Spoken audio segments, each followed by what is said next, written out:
Esto es Con Dinero y Sin Dinero, un podcast nacido bajo el mundo de Javier Milei. Bienvenidos, bienvenidas al segundo episodio de Con Dinero y Sin Dinero. Como habrán notado en el capítulo 1, al que bautizamos el nacimiento de la serpiente, animal representativo de las nuevas derechas norteamericanas, símbolo que vemos plasmado en remeras, en gorras y hasta en cuerpos humanos a modo de tatuaje, hemos lanzado una serie de hipótesis sobre el surgimiento de estos nuevos grupos radicalizados en nuestro país, entre los que se encuentra sin lugar a dudas la Libertad Avanza.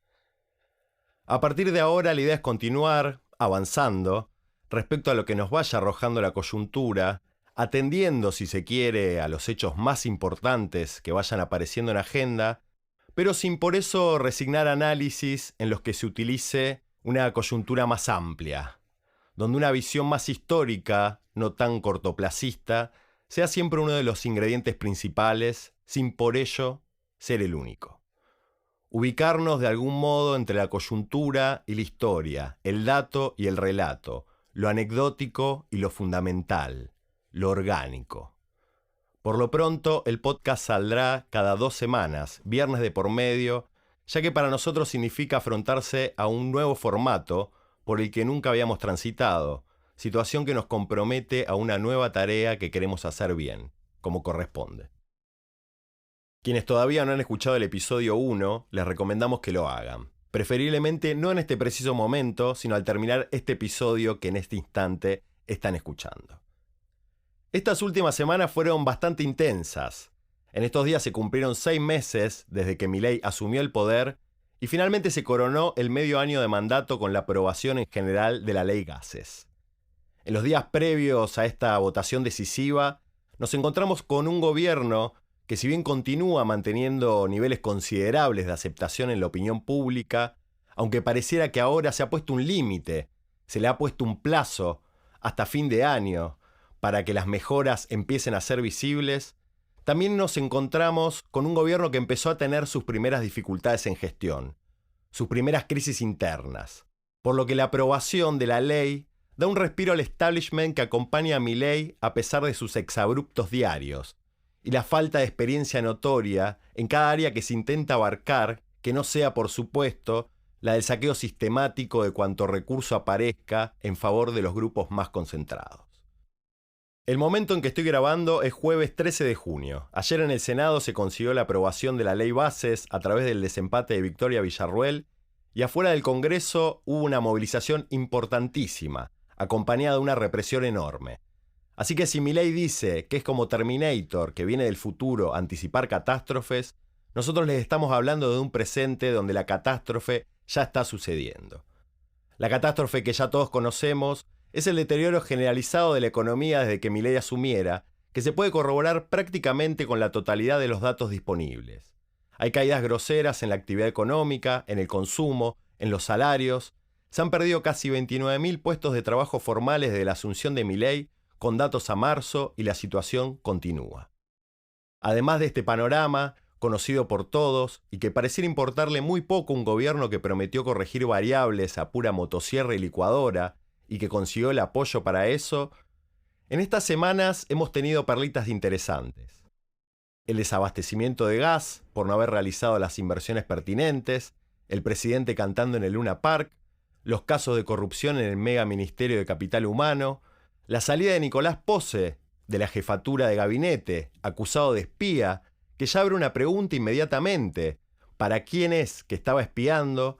Y el acopio indiscriminado de alimentos, situación con la que hasta la Chiqui Legrand se puso fuertemente en desacuerdo. Mientras esta serie de inconvenientes se fueron acumulando, fuimos testigos de un Javier Milei que se fue entregando a todo exceso posible como modo de ir tapando estos escollos. No debemos olvidar nunca que, como figura pública, Javier Milei sale del ring de los sets televisivos y tiene bastante en claro también que con un poco de show se pueden tapar bastantes cosas. Si su presentación en la internacional ultraderechista que organizó el Vox en España parecía demasiado, se le sumó un show en el Luna Park y la entrevista con el medio norteamericano, donde dijo que es un topo infiltrado en el Estado para destruirlo desde adentro. Metido en esta infernal máquina de llamados de atención, finalmente fue un funcionario de amplísima carrera el que logró el dictamen para que se tratase y finalmente se apruebe la tan controversial Ley Bases. Una ley que, como sabemos, estuvo complicando en demasía a un gobierno que insiste en montar peleas aparentemente absurdas, y subrayo el aparentemente, pero sobre todas las cosas, un gobierno tan, pero tan democrático que el presidente ha dicho sin asco y sin vergüenza que las leyes que no les guste serán vetadas en su totalidad. Situación que dijo importarle, además, 3 carajos. El negociador todoterreno del que estamos hablando, por supuesto, es Guillermo Francos, el cuadro político más importante dentro del plantel gobernante y con más trayectoria dentro del gobierno. Si sacamos de esta situación, por supuesto, al multifacético ex vicepresidente de la Nación y 2 veces gobernador de la provincia de Buenos Aires, Daniel Scioli. De hecho, hay una relación entre Francos, Scioli y Milei que ayuda a entender un poco más estos armados. Pero con eso iremos más adelante. La trayectoria de Francos es superior atendiendo no solo al pobre recorrido en gestión pública de la mayoría de los funcionarios del gobierno libertario, cosa que se ha evidenciado en todos estos días, sino también atendiendo a las propias maneras de Francos, un verdadero gentleman de la política.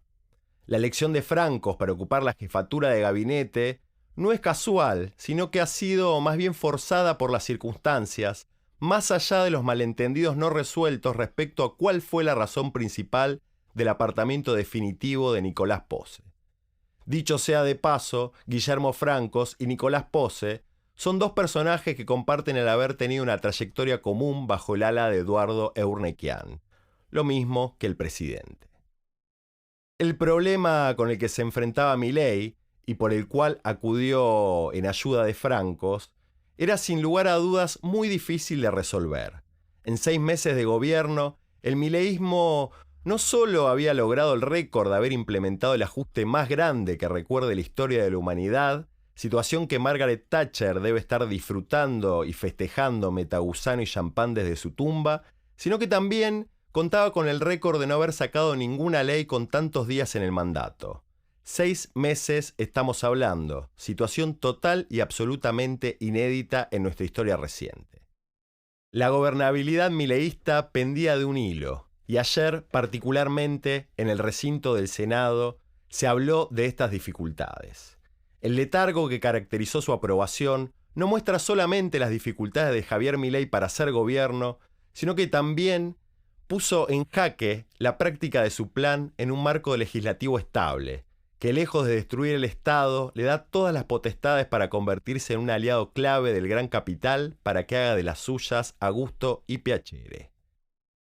Cada ley de comienzo de mandato da muchísimas señales del gobierno que se pretende construir, del gobierno que se viene, y no solo señales, sino que es el modo de sellar los comienzos de mandato, comenzar a darle una impronta propia y, sobre todo, un intento de resolver las crisis de las cuales se viene, muy recurrentes en nuestra historia. En el caso de Alfonsín, por ejemplo, fue la ley número 23.040, la que permitió el juzgamiento de la cúpula militar que tanto disfrutamos ver reflejada en la película de Santiago Mitre. Para Menem, la conocida reforma del Estado, los comienzos de la estructura jurídica neoliberal del menemato. Eduardo Duhalde, el fin de la convertibilidad. Alberto Fernández le dio creación al impuesto país, el impuesto gracias al que hoy se sostiene la recaudación del gobierno. En menos de 15 días, todos los presidentes de la democracia pudieron promulgar su primera ley.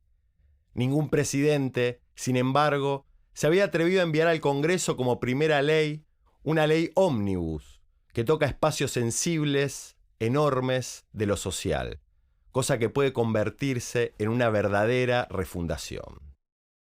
Milei parecía querer desentenderse del asunto y se encargó de abrir un abanico de berrinches para continuar afianzando su núcleo duro. Pareciera jugar en 2 escalas, una internacional, donde tiene sus deseos de convertirse en el líder más importante de la avanzada derechista mundial, y otra a nivel interno, donde ya está pensando en las elecciones intermedias del año que viene y continúa afianzando ese núcleo sólido, así como sus simpatizantes, que parecieran ver en sus exabruptos toda una serie de gestos que podrían hablar, curiosamente, de sinceridad. La debilidad parlamentaria es evidente, pero esta situación por el momento es bien aprovechada, dándole a cada victoria un relato de épica, que es acompañada con cada exceso del presidente. De hecho, Milei, el Mesías, el Terminator, entiende a la manera populista que el diálogo con la población, con sus votantes, debe ser directo. Y ahí su debilidad por las extensas entrevistas y los extensos discursos en contexto de los más disímiles. Se podrá decir que una cosa son sus apariciones internacionales y otras muy diferentes las locales. En ambas, sin embargo, pareciera que está este intento de Milei por establecer algún tipo de comunicación directa con sus votantes o sus posibles aliados. Si no tiene diputados, ni senadores, ni gobernadores, lo que le queda es esta relación con los suyos y los posibles aliados internacionales, que todavía no se sabe muy bien qué rol pueden cumplir en la tan ansiada recuperación argentina por parte del experto de crecimiento con dinero y sin dinero. Es más, a mediados de marzo, recuerdo que fue precisamente la semana anterior al 24 de marzo, cuando aparecieron las primeras encuestas que empezaron a medir la figura de Javier Milei, que le daban positivo, los canales afines al gobierno se encargaron de bombardear las pantallas con placas haciendo mención a este supuesto tremendo apoyo. El mismo domingo 24 de marzo, Caputo da una entrevista en que da una definición de gobernabilidad de lo más curiosa. La gobernabilidad ya no sería, según el gobierno, la capacidad de un ejecutivo para negociar con aliados y opositores los rumbos del gobierno, sino que la gobernabilidad es el apoyo directo que el pueblo le da a un líder. Debería escuchar el presidente el consejo de Emilio Monzó, el peronista que se encargó de articular diputados durante la gestión de Macri e hizo una alabanza positivísima respecto a la rosca. No se puede sostenerse solo sobre la opinión pública, porque cuando la opinión pública cae, como le pasó a Macri, como le pasó a Alberto, lo que te sostiene es el aparato. 6 meses sin ley resultaba, por lo tanto, alarmante, poniendo sobre tela de juicio no solo la insuficiencia de representantes libertarios en las cámaras, sino las dificultades que presenta el proyecto neoliberal libertario para lograr un consenso genuino entre una clase política que el presidente no para de denigrar cuando encuentra oportunidad. A esta situación, encima, se sumó la media sanción en la Cámara de Diputados, casi por 2/3, para modificar la fórmula jubilatoria y otorgarle un aumento a los jubilados que pueda recuperar algo de lo perdido desde que Milei está en el poder. Según parece, esta situación también sería inédita y revela cómo el rol parlamentario, a pesar de las críticas, siempre es fundamental. Con este tipo de actitudes, que responden en parte a esta suerte de sintomatología política, se puede decir que el presidente, repito, continúa afianzando lo que podemos llamar su núcleo duro, decidiendo darle la espalda a un sector enorme de la población que, sin embargo, también sería imposible de capturar, como aquellos que decididamente lo desprecian. En las encuestas, de hecho, se comenzó a hablar de un sentimiento muy particular, el asco.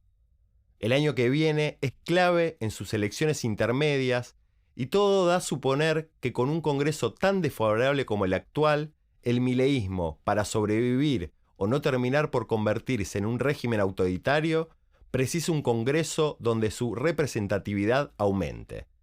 Porque la novedad que inaugura Milei en la Argentina no es tanto que un partido de extrema derecha haya llegado a la Rosada, sino que por primera vez en la historia hay un partido que se identifica con la ultraderecha, que juega elecciones y las gana y que pretende ser parte del elenco estable de la representación argentina. Tampoco hay duda alguna de que los temas más importantes de las últimas semanas ha sido no solo el comportamiento compulsivo, agresivo y por momentos delirante del presidente, al que vemos aunado con sus frustraciones parlamentarias hoy satisfechas, sino el deterioro que empieza a observarse ya no solo en la implementación de sus políticas económicas, sino también en la gestión del propio Estado. Pareciera que la afirmación que hizo Milei en la entrevista concedida al medio norteamericano, cobrando la forma animalística de un topo que está dispuesto a destruir el Estado, pareciera que en realidad el topo atenta muchas veces contra su propio gobierno.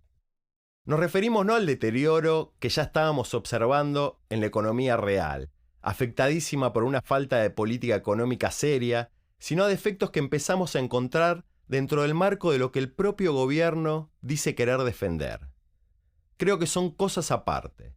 El deterioro generalizado de la economía no pareciera ser un desliz, sino que es parte de la política económica que impulsa el gobierno. El FMI, a diferencia de otras oportunidades, ya expresó su preocupación respecto a los efectos adversos en gran parte de la población. Pero además de eso, tuvimos, por ejemplo, un manejo pésimo en la cuestión del gas. Tuvimos también las primeras denuncias sobre corrupción, sobre una maraña con organismos no estatales para justificar sueldos sin que pasen por la anónima del Estado. Tuvimos también el problema de los alimentos. Todo este contexto podría explicar la llegada de Guillermo Francos a la jefatura de gabinete, dejando por primera vez en la historia al Ministerio del Interior sin rango de ministerio. El propio Guillermo Francos lo dijo al asumir, al mencionar que Milei no entiende nada de política argentina. Una excusa, creemos, también, para justificar sus viajes internacionales, donde especula con inversiones invisibles, tan invisibles como el cohete que nos iba a llevar hasta Japón en menos de una hora y que ahora se reactualiza con la idea de una Argentina que se convertirá en un paraíso de la inteligencia artificial, tal cual anunció el presidente en la entrevista con la reportera norteamericana. Guillermo Francos, por lo pronto, es lo más casta que puede encontrarse en el gobierno. Un funcionario de carrera, un funcionario de larga data. Inició su trayectoria en el Partido Federal, partido que fundara el militar Francisco Manrique para disputar las elecciones con Perón en 1973. Después, Francos estuvo aliado con los radicales. Más tarde, se sumó a la cruzada de Cavallo con la Fundación de Acción Republicana, el partido que jugó por la presidencia con el mismo Cavallo como candidato. Más tarde, encabezó el Banco Provincia en la gestión de Daniel Scioli. Fue representante, también, del Banco Interamericano de Desarrollo en la gestión de Alberto Fernández, cargo al cual renunció para abocarse de lleno a la campaña de Javier Milei. Su figura podría ser más central de lo que parece. Es el único cuadro político de gobierno que tiene un rol clave en cuestiones de negociaciones. Es más, es el único negociador visible dentro del gobierno. No solo logró la aprobación de la ley Bases, sino que hizo de intermediario para destrabar el swap con China. Respecto al alejamiento de Nicolás Pose de la jefatura de gabinete, las hipótesis más certeras son tres. Una pelea interna entre Pose y Santiago Caputo y Karina Milei por influencias y decisiones dentro del gobierno, entre las que destaca el manejo de los servicios de inteligencia. Otra razón, también relacionada con los servicios, que Pose espiaba a propios dentro del gobierno. Y la última, que, en verdad, los hermanos Milei lo querían mandar a espiar a propios y él se negó. Las razones pueden ser las tres juntas, ya que no se contradicen. Una disputa interna de poder con Caputo joven y Karina, mientras Pose espiaba a algunos funcionarios y se negaba a espiar a otros. La pregunta que no tiene respuesta clara es que si Pose espiaba dentro del gobierno por su propia cuenta, es para quién es que lo hacía. Y ya que entramos en este tema de los servicios de inteligencia, me gustaría hacer una aclaración que me parece importante.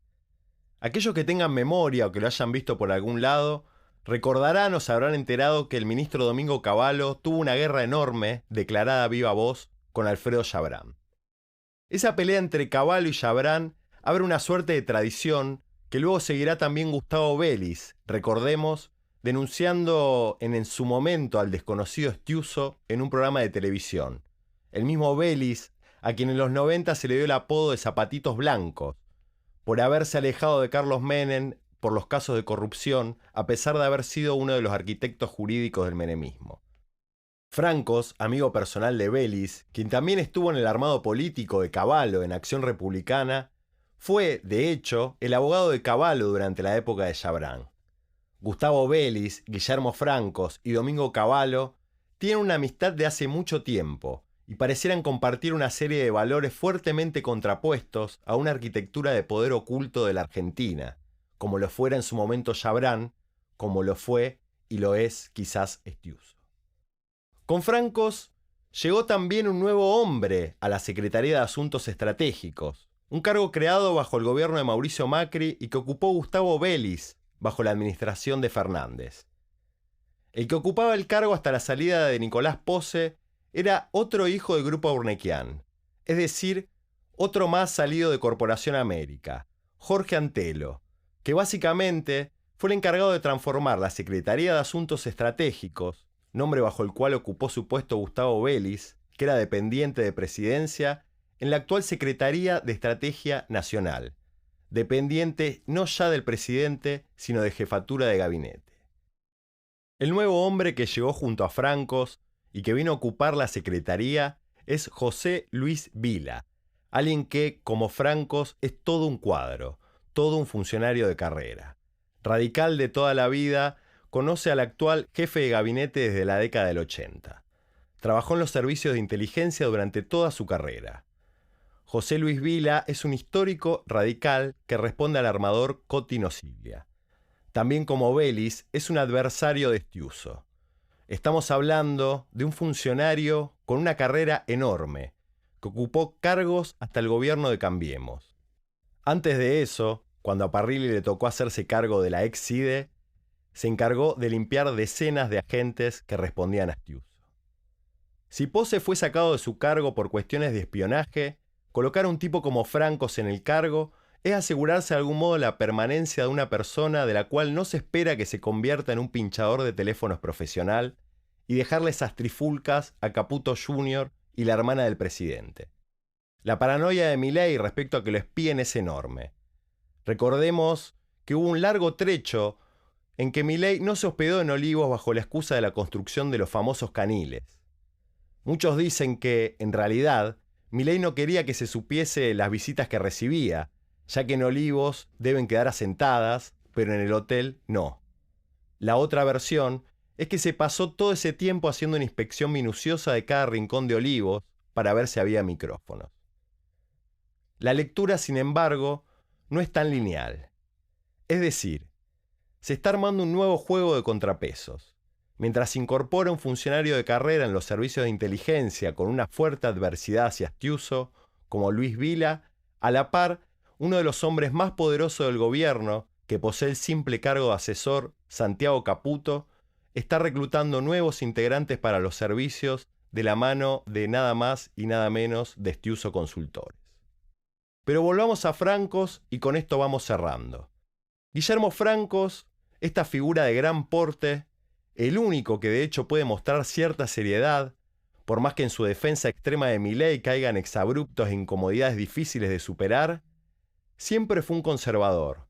Cuando estaban los militares, donde militó la candidatura del ex Marino Manrique, cuando estuvo con el radicalismo, con Cavallo o con el peronismo. Y es que Francos tiene una amistad con Scioli desde hace años. No solo fue el elegido por Pichichi para encabezar el Banco Provincia, sino que Francos presidió la Fundación Acordar, un think tank nacido a comienzos del 2013, que en el año 2015 fue uno de los impulsores claves de la candidatura de Scioli. De hecho, la fundación se disolvió luego de que perdiera con Mauricio Macri en el 2015. ¿Y saben quién era el coordinador de la Mesa de Economía y Finanzas de la fundación? Javier Milei. Es más, el primer libro que edita Javier Milei, que lo escribe en colaboración con su ex amigo Giacomini, fue editado por la fundación. Es decir, gracias a los augurios de Scioli. El rol de Corporación América dentro del gobierno nos habla no solo de la influencia de Urnequian, sino de la formación de cuadros técnicos y políticos a la manera de los think tanks. No es simplemente un gobierno de CEOs, como nombramos al gobierno de Mauricio Macri. Pareciera ser algo más profundo. Corporación América pareciera ser un verdadero gestor de cuadros, funcionarios y expertos, a la manera en que en su momento también lo fue Fundación Acordar. Con esto no quiero hacer una mala interpretación sobre Scioli, sino simplemente cristalizar lo que es. Quienes se sorprendan por su entrada en el gobierno libertario deberían avanzar un poco más en esta relación. Como representante de Fundación Acordar, el economista Federico Ferrelli publicó el 21 de mayo del 2013 un artículo en La Política Online con el título Reflexiones sobre la década ganada. Año 2013. El artículo terminaba: el futuro nos recordará que los almuerzos no son gratis y que tarde o temprano la década consumida deberá pagarse. ¿Será esto lo que le resultaba desgarrador a Horacio González a la hora de votar a Scioli en el 2015? Otro dato, quien está a cargo ahora de la recientemente nombrada Secretaría de Interior es Lisandro Catalán, un joven que dice Francos tomarlo como un sobrino y quien colaboró estrechamente con él en la Fundación Acordar. Es decir, que nos encontramos con un poder bien repartido entre Corporación América y la fenecida Fundación en partes prácticamente iguales. Corporación América y Fundación Acordar, ¿habrán tenido relación entre sí? La pregunta queda abierta. Cerrando con el asunto Francos, podemos decir que se terminó la improvisación con su llegada a la jefatura de gabinete, asegurando 3 de los frentes más importantes de todo gobierno que aseguran toda gobernabilidad: el parlamentario, las relaciones exteriores y los servicios de inteligencia. ¿Serán acaso estos servicios los que desataron la violencia en la jornada de votación del Senado? El mileísmo podrá haber logrado su primera gran victoria, pero el desafío más importante todavía no le llegó, y es enfrentar su primera gran crisis, que a todo gobierno, en algún momento u otro, le llega. Mientras tanto, Javier Milei como figura ruge en el exterior, pero como presidente, intentando darle solución a los problemas de las y los argentinos, duerme en los laureles.